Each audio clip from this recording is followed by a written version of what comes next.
Welcome to the I-80 Club after Nebrasketball. The substitute teacher is here. Josh Peterson, Kaleb Henry, Jacob Bigelow, following a 20-point comeback by Nebraska over Northwestern, 68-64. We do have Jack Mitchell in the green room right now in a pool. We might welcome him in at some point in time, but fellas, an hour and a half ago when I took Banks for a halftime walk, I did not expect that we would be having a happy post-game show, and yet here we are. Nebraska comes back from down 20. They win by 4. They make some free throws late. What the hell was that? Kaleb, Jacob, how are you? Great. And I'm sure Jacob will agree with this a little bit, is that also that's the last time I'm ever going to call you Jacob Bigelow. I'm sure you'd agree. When it got to the 19-minute mark of the first half, obviously things weren't great in the second half. Things weren't great in the first half. But to come out in the second half, Fred's got his hand taped up because obviously something happened at halftime. And then to go wide open 3, turnover, allow an offensive rebound and a putback, and he went, well, here it is. This is what you're getting, down 20. The emotions for Husker Nation at that moment. Oh man! I don't think it was just me because I looked across social media. It was about as bad as it felt on the 6-game losing streak. The few weeks of hell or whatever Jack calls it. And then they just kept making shots. And there was an energy on defense. And Nebraska still gets destroyed on the rebounds. Like destroyed. But Nebraska also shoots 60% in the second half. Got to the free throw line more than 20 times or 20 times more than 20 more attempts than what Northwestern had. Like lived with what made them successful. And got to the end of the game and had a chance. And then what didn't happen the other night against Maryland happened this afternoon. You got into those last couple minutes needing a stop to put yourself back in the contention to win it, and a stop happened. You didn't get those against Maryland in the last 2 minutes. You got it in Evanston today. Bigelow? Yeah, I mean, you put it pretty well. I mean, Bryce Williams down the stretch did exactly what he needed to do. I'm sure there was a collective like, oh, hell no, when Asijan got the ball on that inbound and he tried to throw it over to him like, oh, God, like what could possibly happen here? But, Bryce Williams gets to the line, goes 8 for 10. The 2 misses are about as uncharacteristic as can be. But, I mean, you look at the box score, obviously your 2 6-year guys lead the way. But how about Braxton Mia, man? Fred Hoiberg called that his best game as a Husker. He has 7 huge rebounds, 10 points. And even, Connor Asijan, his stats in the box score aren't going to jump off at you, but he was getting scrappy in the second half. He was, inside fighting for rebounds. He finishes with 4. But he was getting down and dirty a little bit. And Mia played 23 minutes. I'd love to know the last time he played north of 20 minutes, but he was huge today. It's a complete flip of the script. They played the worst 20 minutes of basketball they've played all season for the first half. And then they come back from 20 down to win. And then obviously this is a Nebraska centric show, but if I'm a part of any program where we win the rebounds by 19 and lose, I'm sick. I am sick to my stomach if I'm Chris Collins in Northwestern for winning the boards by 19, blowing a 20-point lead. That's about as disgusting as it can possibly get in college basketball. 23 offensive rebounds within those, by the way. And Kaleb, do you have the numbers for what it was in the first half? Because, that's the part where, Bigelow, that's an interesting thought experiment of imagine this game, but where Nebraska's the one that is dominating the glass and Nebraska gets up by 20 early in the second half. And then Nebraska has this slow bleed that results in them losing, even though so many things went their way for the first, 22 minutes of the game and even some of the later minutes as well. That is certainly one of the more sickening losses that I can remember watching a team have throughout the course of a basketball game. Yeah, in the first half, Northwestern won got 16 more shots than Nebraska did. Nebraska made 6 total shots in the first half. Northwestern out-rebounds Nebraska 29-11 in the opening 20 minutes. 29-11. And 12 second chance points within that. And they didn't shoot great. Northwestern didn't shoot out of their minds. Shot 36.8%. Made 5 of 17 threes. Was 3 for 6 at the line. And dominated Nebraska in the first half. Because of Nebraska's ills on both ends of the floor. They had more offensive rebounds in the first half than Nebraska had total rebounds. They made 5 threes in the first half. Nebraska made 6 total shots. They were. I mean, it was. I mean, I know people were like, we don't want to speak in absolutes and what have you. That was. Excuse my French. That was fucking abysmal for 20 minutes, and that might be putting it politely. They made 6 total shots. They were getting punked on the boards. I mean, it was. I mean, the flip of the script at halftime, and Fred Hoiberg, as he put it on the postgame show, having a little incident with a whiteboard that led to him having a bandage on his hand in the second half. Clearly must have sparked something, because it was night and day different between the two halves of basketball. Well, I'm happy you mentioned that, Bigelow, because I wanted to bring that up, that is what Hoiberg said after this game, that he had an incident at the half. Everyone was wondering what was going on with the bandage around his hand. By the way, as we get this thing rolling, this is the ID Club. We appreciate everyone joining us. You can go to patreon.com/ID Club. We'll be reading comments throughout the podcast today inside of our Discord server, or if you want to drop us a super chat, we will do so there, though Kaleb is helping folks out find the hat that he is rocking right now. So you can do all of that right now. Matt comments, can we talk about Jack's timing for going to Arizona, escaping the worst weather of the year? Yeah, you'll see Jack in a little bit, and the day that he is enjoying, and the mood that I have to imagine has very much increased because of this 20-point comeback. But, you know, going back to something both of you guys have said so far, I just can't stop thinking about how just not comfortable, but just how dominating that first half was for Northwestern. The first time that they popped up, or at least that I remember them showing the offensive rebound numbers, guys, I think it was 9-1. And it was just like, oh my gosh, it was just kind of a continuation of what we saw versus Maryland. Kaleb, you said it at the start. I think that you are right. I think that this game was the most down that I have seen the fan base all year. Like, the 6-game losing streak sucked, but they pulled out of the tailspin. They won 4 in a row. They lost to a good Maryland team at home the other night, but to fall behind, what did it get to? It was 7-0, and then it was 7-1. I mean, it took 5-6 minutes before Nebraska knocked in their first field goal of the afternoon. And after that, I mean, it was essentially a 10-plus point game for, I think, 25-ish minutes of game time. Like, I remember when Rebson finally was like, oh my gosh, it's below 10 for the first time since it was like 7-1. And they just kept clawing back and clawing back and clawing back. They finally got some rebounds. They finally started knocking down some shots. That said, even when they took the lead, they ended up going back down in the second half. So I was kind of a little surprised that the second half unfolded the way it did at the very, very end. Well, here you go, Josh. So Nebraska actually kept it at single digits. It bounced around a little bit. You had a Jawan Gary, couple of free throws, make it 9 points with 11:44 to go. And then at 10:27 in the first half, you got an 8-0 run to put it into double digits.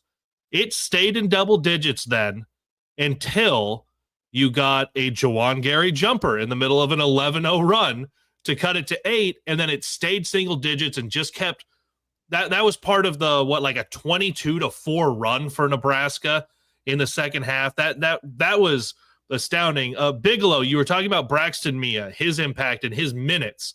By the way, this is the 4th time this season he has played over 20 minutes.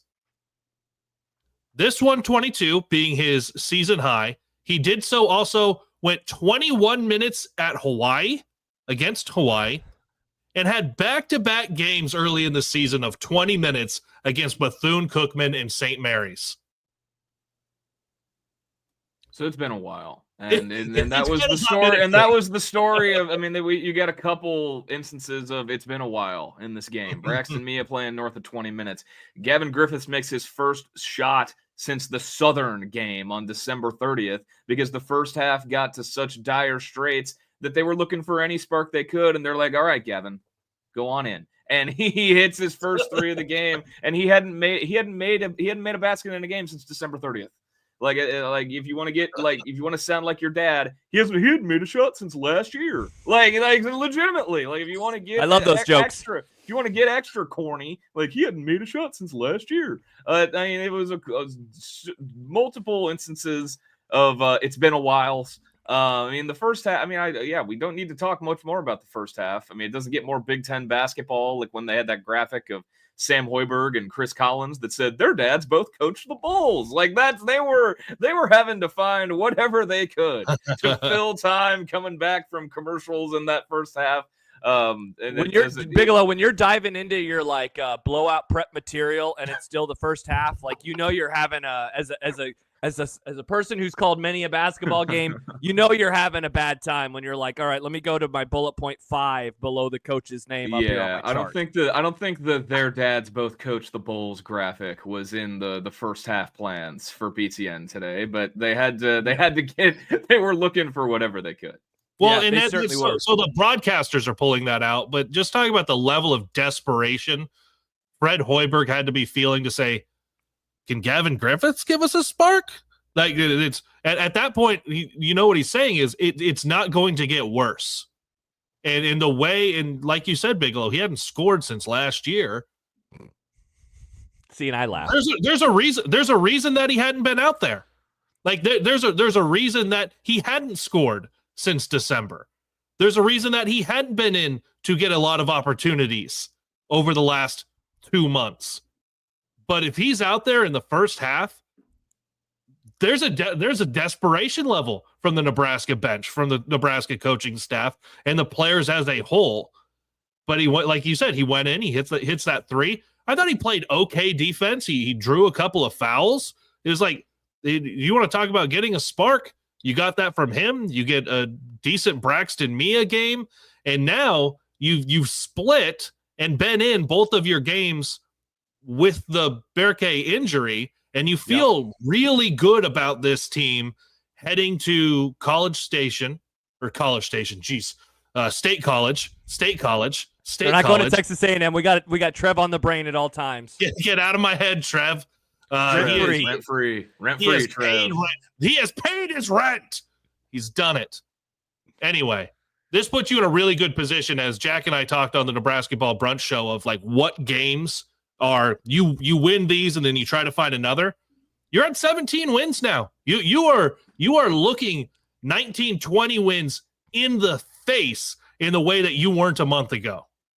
Yeah, 100%. And I mean, this is the obvious thing to say, but they stole one today. I mean, to be trailing by that much, to get out rebounded by the numbers that Jacob had a few minutes ago, the offensive rebound numbers, everything that was going against them. Fred Hoiberg is doing something to a whiteboard in the locker room. All of that, and there is very much there's very much a world where we are on right now, and we're saying, how the hell do they bounce back when they go to Penn State this week? How the hell do they respond when they get home? And instead, the win column adds a number, the loss column remains at the same spot, and suddenly now they are just a few wins away from that magic number of 20, which is the number that we have been pointing to for weeks. They're suddenly, after being 2-7 in conference play, they are 7-8 in conference play. And the only loss is that 8-point loss that they had to Maryland the other night in a game in which I don't think they played very well, and yet they still were in it late. Kaleb, you mentioned a couple things that I wanted to get to for a moment. The 22-4 run,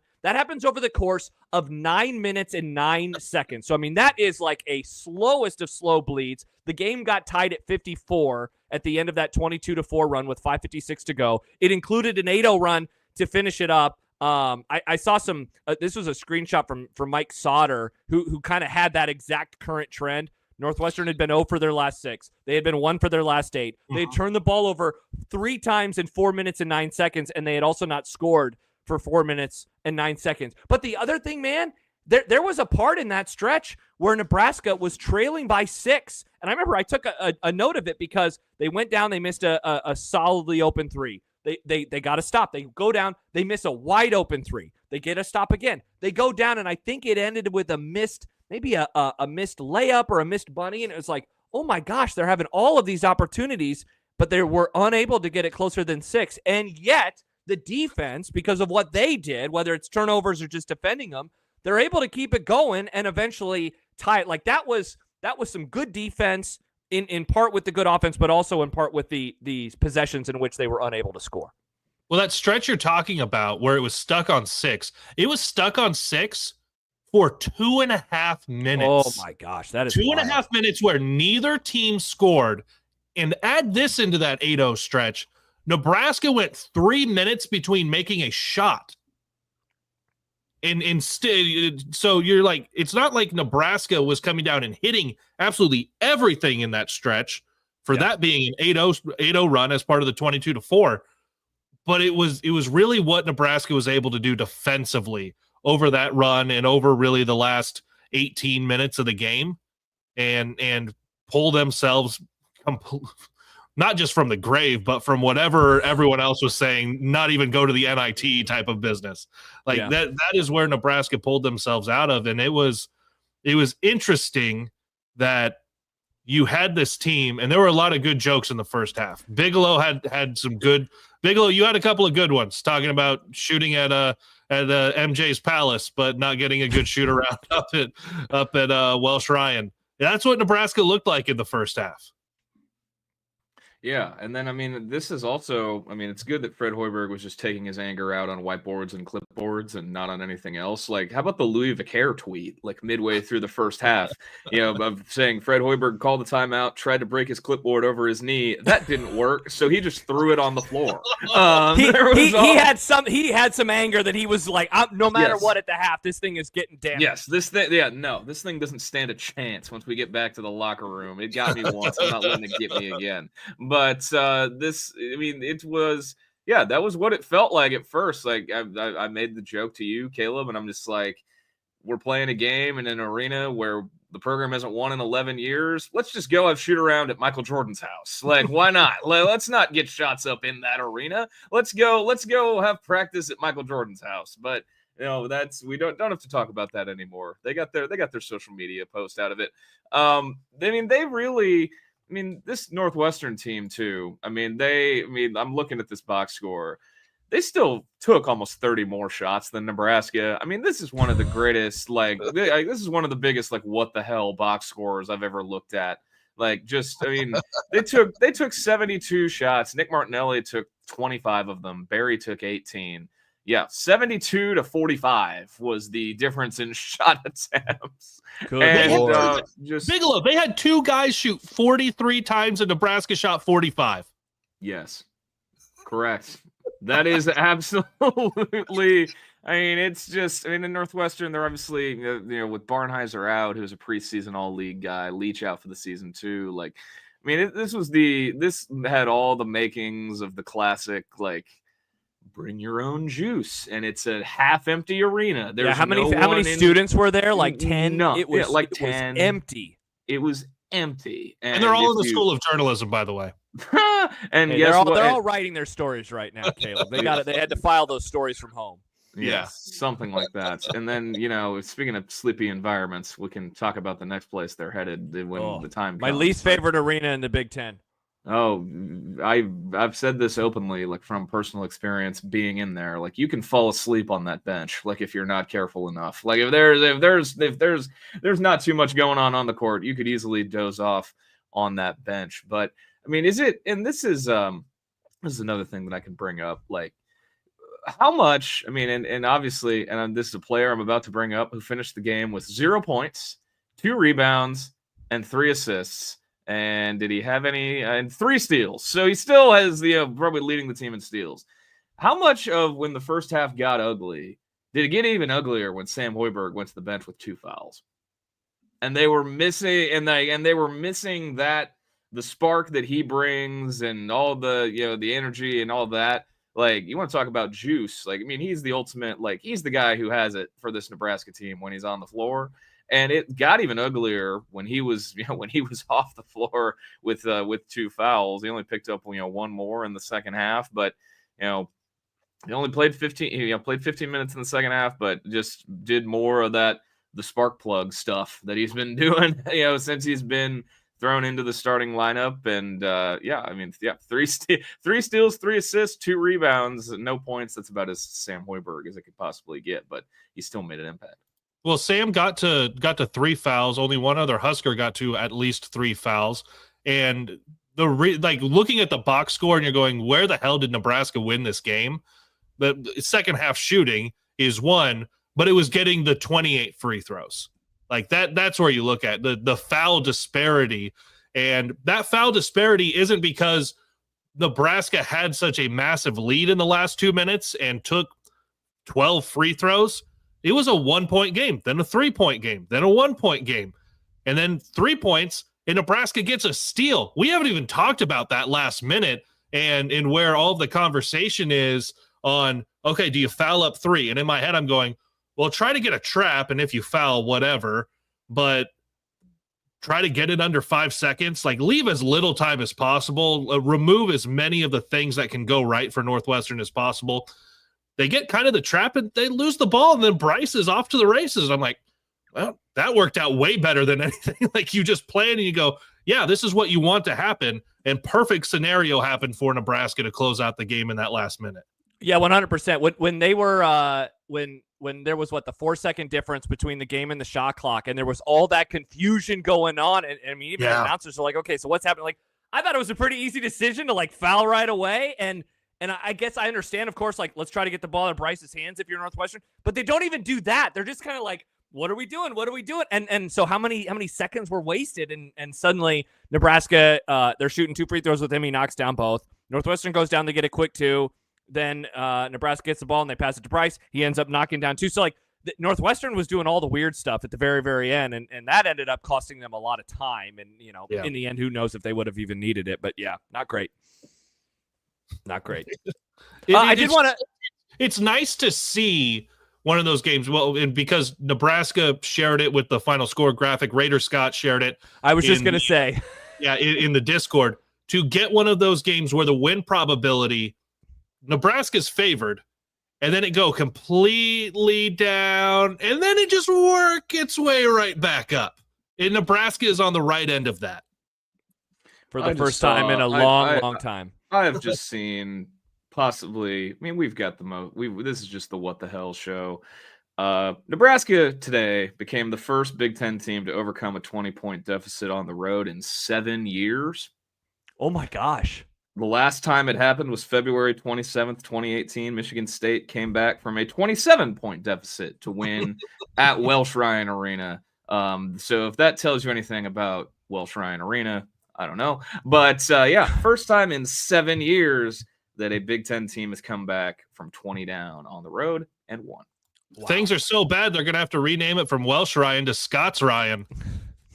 Am I right? UK historical nerds? Am I right? Hey-o. Hey, real quick, a couple things. So Bears Kingdom asks, you guys have a Discord. How can I join? We would love to have you at patreon.com/I80 Club. We have a few different tier options if you would like to become a paid subscriber of the I80 Club to help us keep the lights on. We would very much appreciate you joining us, Bears Kingdom or anyone else who is watching us. I did want to post this, famously. Have you seen this? Have you heard about this? When Nebraska basketball wins games, the mentions of the opposing team fills up with many memes. Maybe my favorite one of all time showed up today when I know what Sky, this is. I know it. Yup. Jack Mitchell looks forward to breaking down your loss whenever he returns to the state. Now, I will say this. So the reason that Jack hasn't been with us from the beginning is just because of the way that our format is going to work here. And so we'll bring Jack in maybe. I don't know. Is Jack Mitchell there? Is he somewhere in the background? No. Oh, there he is. There he is. Hi, Jack. Hi, Megan. Megan, you're on the internet right now. Jack, how are you? How is sunny Arizona? Let me swim up. Oh, thanks for having me. Hold on. Yeah, can you swim into focus a little bit? Yeah, get a little close. Hey, guys. Hey, Jack. Hey. How's it going? What a game, huh? What a game. What a game. Man, I thought, of the different problems in the first half. Usually when you give up a million offensive rebounds and can't make any shots, either one of those alone would be enough to bury you. But it turns out, even if you've got both of them, you still have a chance against Northwestern basketball. And isn't that great? And what a turnaround for the mood that I was in here. And now I'm celebrating in about, let's see, what time is it? In about 35 minutes, getting on the road. I'm heading about 10 miles down the road. It's like 5 miles down the road to Mesa, Arizona, the Cubs spring training facility, and go and watch Nebraska baseball play San Diego State. So it's all good. Oh, Jack, what happened to your audio? You just got so much cleaner and better. You sounded like you were under the water the entire first minute that you were speaking to us. Oh, sorry about that. I don't know. Did I get further away from my phone and it got better? No, there was a sweet spot midway in there when you were leaning back when you're, it's all good. Yeah, now it sounds like shit again. Mo said, can anyone hear him? Stib says, did Jack steal some old man's hearing aids? DZ says, tell him to go speakerphone. Okay. Yeah, many people are saying this sounds like garbage. It was great. I asked Josh a million times earlier, and he said it was great. So it was good earlier. I don't know what I did. Sorry. Well, it's okay. That's too bad. You can watch me swim though while you guys talk. You can keep doing the show. I'll just do some swimming tricks. So that's Jack hanging out there. You guys want to play mermaids? My worry was that the headphones got underwater and that was the thing that was causing the problems. I don't think so. Is the lava do you have a lavalier and it's like connected to your waist? It's actually there was a comment on the YouTube from Krecky. He sounds underwater without being underwater. Man, why does my tech always have to be the story? I think the funnier story is that I'm swimming in a pool during the show. He said tech, right? He did say tech. He did say tech. Stibbs does comment in the Discord server. I love this. Matt, Jack, as always, is trying to give you advice on what to do technology-wise. He says go to iPhone audio, and Mo says this isn't good audio at all. Ha ha. Clint wants you to do a handstand. I don't know how to explain it. I checked it with Josh. He said it was good. So for the record, it was good earlier. It just sounds like shit now. Jack, I think we'll just say goodbye to you, and you'll be back. You'll be back on the ID Club at a later date. Goodbye. Bye. Don't get electrocuted. That's Jesus. Jack hanging out there live from Arizona. Wow, he did sound really good earlier, and then there was that one little moment in time where he sounded like he was above water, and then it went right back to being below water. Yeah, beautiful screenshots out of that. Oh. That little hit from Jack in the Discord. Oh yes. God. Yeah. David writes on the Discord, sounding like a Charlie Brown adult, which I think that is pretty much perfect to how he sounded throughout his time. Let's go to Jack Mitchell in Arizona. They weren't rebounding all the first half. Hey, Bigelow, what changed like on you were from space? Yeah. Bigelow, what changed in the second half in terms of how Nebraska defended Northwestern after giving up, let me pull up the box score real fast, 36 in the first, which seems like a low number. They only gave up 28, which kind of seems like a higher number given how close it is to what they did in the first half. What changed when Northwestern was on offense and how Nebraska was able to defend them and obviously get the rebounds as well? I mean, it looks like they weren't sleepwalking to start the half. That's a pretty huge difference. It looks like they woke up a little bit. Their energy and effort was definitely there, but it also, they just were. I mean, I don't want to sound as like they just their effort was better. Their energy was better. It was, and I don't think it was anything specific. They were still, blocking off the baseline. Northwestern only attempted, I had this earlier, they only took, that's the wrong stats. I got the stats in front of me and I'm being an idiot. They only took 2 threes in the second half. Three threes. They only made 2. Barry took all 3 of them. And then the rest of their shots were, in and around the basket with Martinelli. And then, they had one guy foul out, Wyndham. But I mean, they were mostly just trying to, play through the post. They were in the second half, and they, as evidenced by, they only had one guy take threes. So I mean, and Martinelli's still a really good player. He's got to, have workload up. He took 25 shots and only scored 23 points. So I mean, he was doing a lot. But I mean, Nebraska's defense, it's just so much about it. And their margin, where their margin for error comes from, is their effort and their intensity. And it was, it just got turned up for the majority of the second half. They looked like 2 completely different teams. Bigelow, you talk about in and around the rim, and this is one that I know everyone likes to look at. Like, wow, why can't Nebraska make a shot within 2 feet of the basket? Huskers go 5 for 13 on layups, 2 for 3 on dunks. Yes, there was the Braxton Mia missed dunk. On the other end, though, Northwestern 2 for 2 on dunks, 4 for 17 on layups. They were equally, or if not worse, at the layup statistic. And Kaleb, I wonder how many of those 13 misses they got rebounds from, and then missed again, and then got another rebound from, and then finally made one of those 4. Easy there, Angel Reese. Easy. I know we were in Chicago. I know that's where this game was. Yeah, Don't need to do any of that. I'm gonna try and get the Torvik box score that has like the breakdown on layups and all that stuff. But yeah, Martinelli, he was just throwing stuff at the rim at some points. Like he would just get it on a post entry feed, turn around with his left hand, and it looked like he would just like throw it at the rim and see if it would go in, or if he'd maybe get a call. Like Chris Paul and Wembanyama in the skills challenge. I didn't watch the skills challenge. I don't know if that's very off-brand for me. I did not participate in the skills challenge. Yeah, here we go. So Martinelli was 5 of 10 at the rim. They have him at 6 of 14 in the mid range. So a lot of Torvik has Northwestern 12 for 30 at the rim, and has Nebraska 7 for 16 at the rim.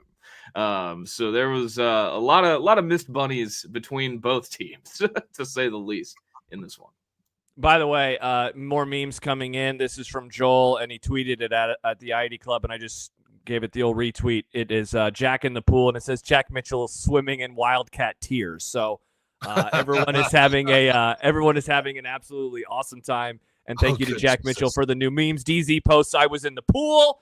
You never want to be in the pool when you're on the video. And Matt says, I do think the moon landing audio was cleaner than that. So I love that what Jack said too. I was hoping to provide funny visuals of me in the pool, and yet again with Jack, it's going to be about the technology component and how it sounded like absolute garbage. That's just what you get with Jack. That's how it goes. Yeah. By the way, the Northwestern final score tweet in less than an hour, 222 replies.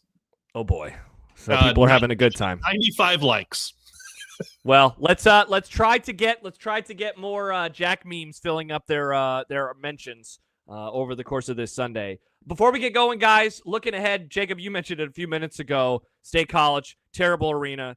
The visuals on TV are horrible, so I'm happy that you being there in person matches up with how I have always viewed this game. This is the penultimate road game of the season. After this, Nebraska won't have to go on the road until they travel to Ohio State on the first Tuesday of March. And, of course, before that, they're going to have a couple home games versus Michigan and versus Minnesota. A couple days ago, when I talked to Jack on Sportsmanlike Conduct, we mentioned, can they go 1-1 in the next 2 at the very least? Obviously, they took care of business in the first of the 2, maybe not in the way that we expected it to happen. Bart currently has this as Nebraska essentially by a point, 76-75, if they're able to get the victory there. It would move them to 18 wins overall. It would bring them all the way back to 500 in conference play, which they have not been since they were 2-2 after the loss to Iowa on January the 7th.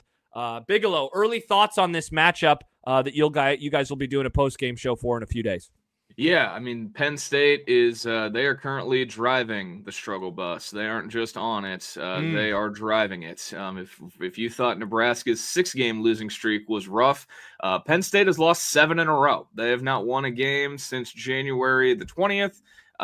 They have had some close losses. Lost to Iowa by a point. Lost to Washington by 2. Then they've got some ugly ones, like losing to USC by almost 30. So Penn State is they are very much on the struggle bus right now. It doesn't get more stereotypical of a landmine game than going on the road to the Bryce Jordan Center. There will not be much of any atmosphere there whatsoever. And Nebraska has a chance to pick up a 4th Big Ten road win, which I made this point on my social medias earlier. This time last year, Nebraska still hadn't won a Big Ten road game yet. They didn't win their first Big Ten road game until February 21st a year ago.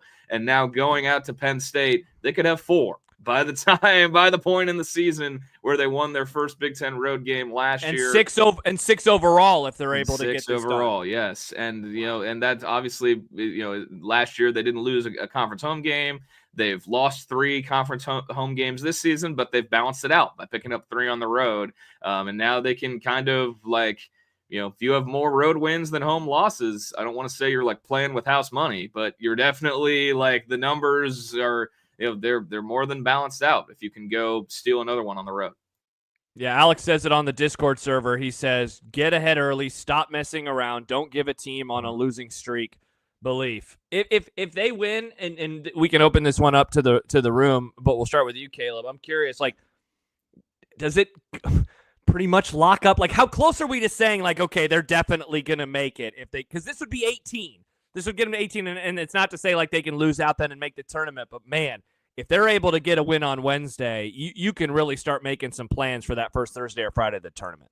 Well, I think you look at some of them, and some of my favorite ones on Twitter are the T3 and JBR and those.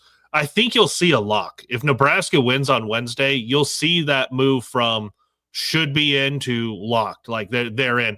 Because at that point, you would have obviously tough with Michigan to come back to next Monday, but then you have Minnesota at Ohio State, home with Iowa. Mm-hmm. Out of those 3, you're looking at, okay, you're getting at least 1, right? That's at 19. Then you're into the Big Ten tournament. And at that point, you're not playing on the first day, even if things go kind of poorly, and you're sitting at 19 wins at the end there. Yeah, it looks like you win that game at Penn State, you are locked for the NCAA tournament. Just try to make it so you're healthy with momentum getting through the Big Ten tournament into Selection Sunday. Bigelow, you agree?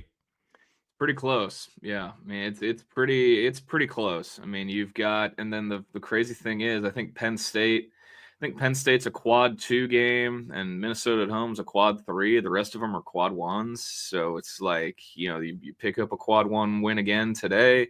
You've got the 2 landmines in there, but I mean, it's pretty damn close, really and truly. And I think if they go 2-0 on the road, and you're coming home to face the last ranked opponent on your schedule on a Monday night at Pinnacle Bank Arena. Kaleb, you and I talked after that Maryland game about, the atmosphere and, why can't it be as active as it gets when Chick-fil-A sandwiches are on the line, or when Braxton Mia's making free throws all game long. I think that would set the stage for a pretty fun environment on Monday night with a ranked team, toward the top of the league.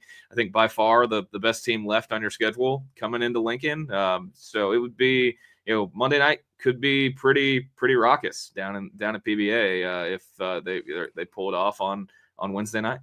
Penn State, by the way, dead last in the Big Ten standings, currently missing the Big Ten tournament. Nebraska on the season with 5 road wins. There are only 4 other Big Ten teams with at least 5 wins in true road games, that being Wisconsin, Purdue, Michigan State, and Michigan.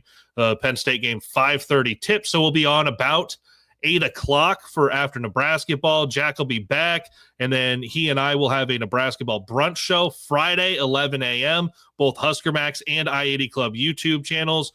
He's in Arizona swimming with microphones and technology, Josh, but what are you doing with the I-80 Club this week? Yep. So there obviously football season is now in the rear view. So no more National Fun Leagues, thankfully. No more having to talk about the worst NFL season of all time and the worst college football season, 2024. What a horrible year. So I'll be back with Jack on Thursday.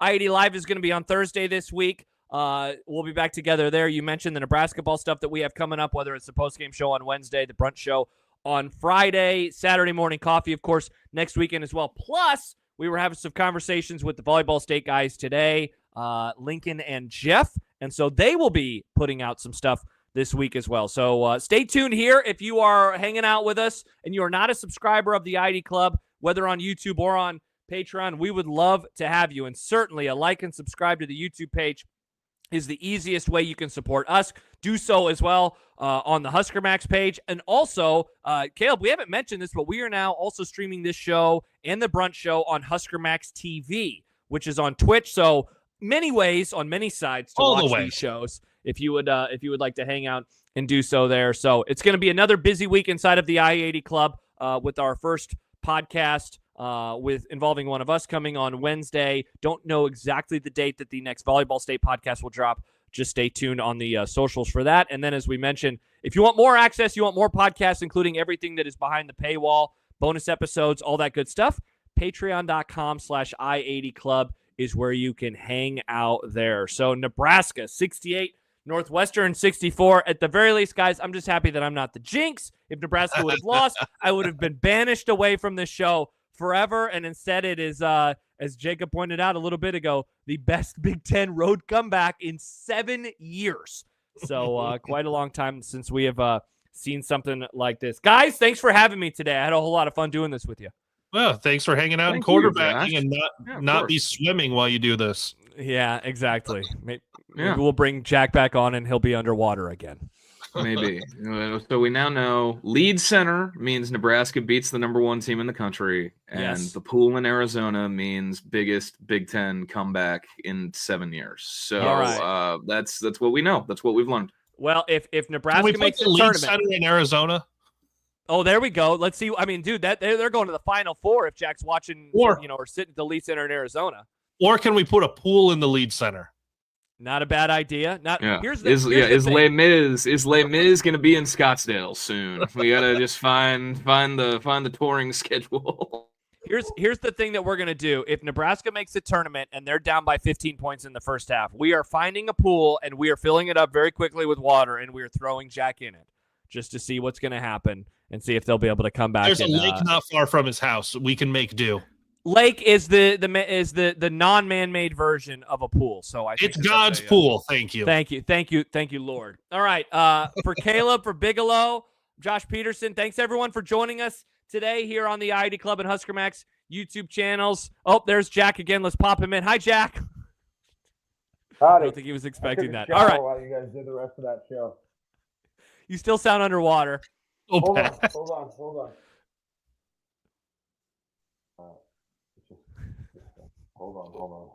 I should have just said goodbye.